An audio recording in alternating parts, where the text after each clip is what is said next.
लाजा वाटू द्या जरा. छी, त्या गाढवांसमोर बोलतोय मी. भाऊ चुकलं, माफ करा. परत अशी चूक नाही होणार. माफी माझी नका मागू, त्या मुलीची आणि तिच्या आईची मागा. ताई चुकलं, परत अशी चूक नाही होणार.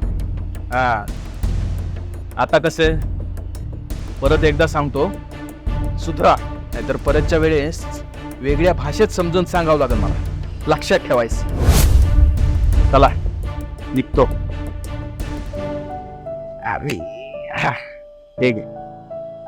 तुमच्यासारख्यांची छपरीगिरी बघून या अशा लहान मुलांवर काही परिणाम होईल का, याचा पण जरा विचार करा. घुसू द्या तुमच्या मेंदूमध्ये, घुसू द्या जरा. स्वयंघोषित शिवभक्त. चला निघतो. छत्रपती शिवाजी महाराज की जय जय शिवराय. जय शिवराय.